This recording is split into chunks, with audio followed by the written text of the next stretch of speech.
Hello 12th CBSE students. So இன்றைக்கி நம்மளோட physics chapter 1ல் இந்த கொஷின் தான் டிஸ்கஸ் பண்ண போகிறோம்.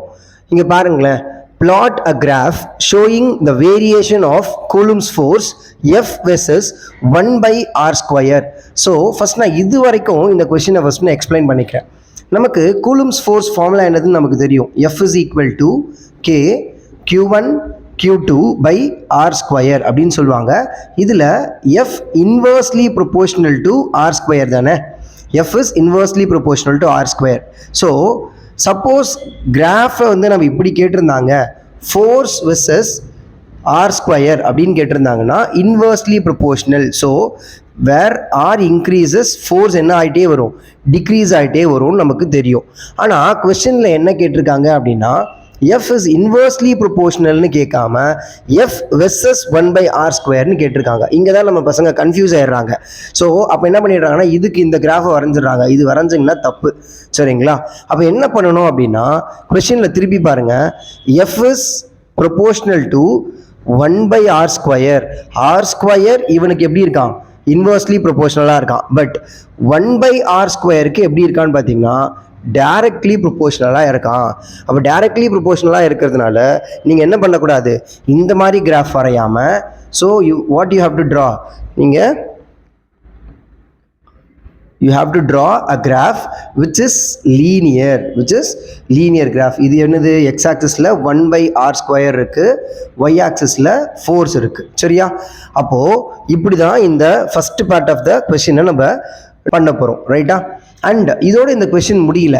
வேர் r is the distance between two charges of each pair of charges.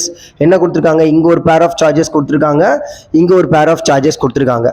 1 microcoulomb, 2 microcoulomb, 1 microcoulomb, -3 microcoulomb intercepts the graph அப்படின்னு கொடுத்துருக்காங்க. அப்போது நான் இதை இன்னும் கூட எலாபரேட் பண்ணிக்கிறேன்.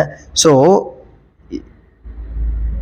இப்போது நான் என்ன பண்ணுறேன், இப்போ இங்கே ஒரு ஆங்கிள் கிடைக்குதா நமக்கு, இங்கே theta.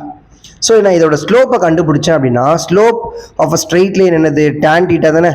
So tan theta which is equal to இந்த ஆங்கிளுக்கு ஆப்போசிட் சைடு யார், so this will be the force, இங்கே இருக்கா force, by this distance adjacent யார், 1 by r square, 1 by r square. So r square நான் மேலே கொண்டு போயிட்டேன் அப்படின்னா tan theta which is equal to f r square அப்படின்னு வருமா. So this is my first equation.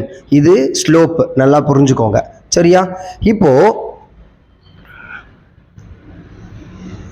நமக்கு கூலும்ஸ் ஃபார்முலா படி பார்த்தீங்கன்னா F is equal to அப்படின்னு இருக்கு இல்லையா, இந்த ஆரை நான் இந்த சைடு கொண்டு வந்துட்டேன், ஆர் ஸ்கொயர் இப்படி கொண்டு வந்துட்டேன் அப்படின்னா F r square is equal to K Q1 Q2 அப்படின்னு வரும். நல்லா புரிஞ்சுக்கோங்க, இதை செகண்ட் ஈக்குவேஷன் எடுத்துக்கிட்டேன். இந்த ஈக்குவேஷனோட லெஃப்ட் ஹேண்ட் சைடும் இந்த ஈக்குவேஷனோட ரைட் ஹேண்ட் சைடும் உங்களுக்கு எப்படி இருக்குது, ஈக்குவலாக இருக்கா? அப்போது we can compare what, first and second equation compare பண்ணிங்கன்னா, so tan theta which is equal to K Q1 Q2 அப்படின்னு எடுத்துக்கலாமா? ஆமாம், அப்படி எடுத்துட்டு இங்கே இந்த ஈக்குவல் டு வேல்யூ நான் எடுத்துட்டேன் அப்படின்னா tan theta which is directly proportional to அப்படின்னா இந்த கான்ஸ்டன்ட் போயிடும் இல்லையா, ப்ரொபோர்ஷனாலிட்டி கான்ஸ்டன்ட் போயிடும், Q1 Q2. புரியுதா பாருங்க? ஸோ இது வரைக்கும் உங்களுக்கு புரிஞ்சுதா? இப்போ இந்த கொஸ்டினோட பேஸே இதுதான். இந்த மாதிரி 2-3 கொஸ்டின்ஸை நீங்கள் வந்து உங்களோட போர்டு எக்ஸாமில் எதிர்பார்க்கலாம், சரிங்களா? அப்போது சிம்பிளாக நம்ம என்ன சொல்லலாம்னா, suppose the angle is very ஸ்மால்னா theta is directly proportional to Q1 Q2 அப்படின்னா என்னது, ஒன்ஸ் இந்த ப்ராடக்ட் கொடுத்துருக்கிற 2 பேர் இருக்கு இல்லையா, அதில் எதோட ப்ராடக்ட் அதிகமாக இருக்கோ அங்கே கிராஃப் வந்து அதோட ஆங்கிள் அதிகமாக இருக்கும். இதுதான் நமக்கு ஒரு ஹிண்ட், சரியா? அப்போது நமக்கு இந்த பேர் பாருங்களேன், இந்த ஃபர்ஸ்ட் பேர் என்ன சொல்கிறாங்க, ஃபர்ஸ்ட் பேரில் 1 microcoulomb கிராஸ் 2 microcoulomb ப்ராடக்ட் பண்ணுறேன், சரியா? 2 microcoulomb பண்ணும்போது என்ன வந்துடும், 2 into 10 to the power of -12. So 10 to the power of -6 into 10 to the power of -6 என்ன வந்துடும், 10 to the power of -12 coulomb, that is 2 picofarad. Sorry, இங்கே பிகோன்னு எழுதிக்கிறேன். So 2 picofarad.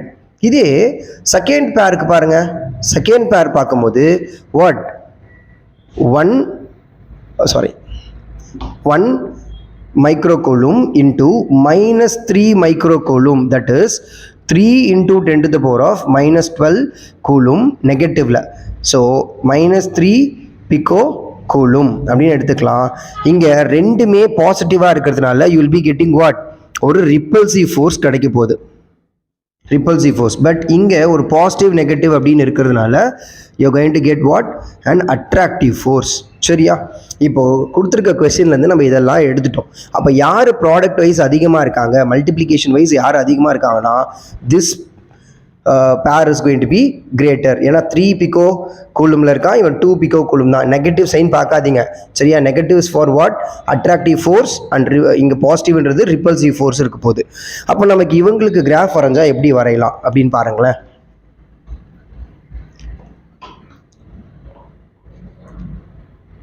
ஸோ இப்படி எடுத்துக்கிறேன்.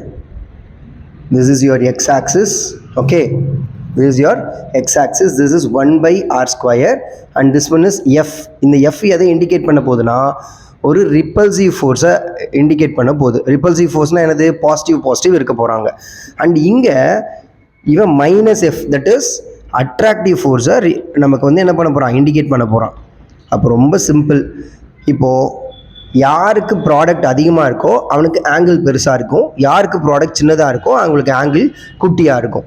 அப்போது இந்த ப்ராடக்ட் வந்து மேலே வருமா, ஏன்னா ரிப்பல்சிவ் ஃபோர்ஸ் மேலே வரும். பட் அந்த ஆங்கிள் எப்படி இருக்க போகுது, சின்னதாக இருக்க போகுது. கம்பேரிட்டிவ்லி இவனோட வேல்யூ கூட எப்படி இருக்குது பார்க்கும்போது ரொம்ப கம்மியாக இருக்கான்.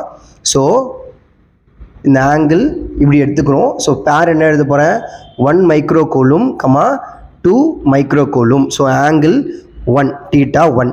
அண்ட் இப்போ இந்த ஆங்கிள் எழுதும் போது இவனை விட பெருசாக வரையணும் நம்ம. ஸோ கம்பேரிட்டிவ்லி நான் கொஞ்சம் பெருசாக வரைஞ்சிருக்கேன். This is θ1. அண்ட் இந்த பேரோட வேல்யூ என்னது, 1 micro coulomb, -3 micro coulomb. சரிங்களா? ஸோ தட் இந்த கொஷன்லேருந்து நம்ம எப்படி கன்க்ளூட் பண்ணலான்னா the angle 2 will be greater than angle 1. So இதே கொஷின் நமக்கு வந்து போர்டில் வருமா அப்படின்னா அது நம்மளால் சொல்ல முடியாது. சரிங்களா? ஏன்னா இது போர்டில் கேட்ட கொஷின் பேப்பர் தான், 2011 கேட்ட கொஷின் தான் இது.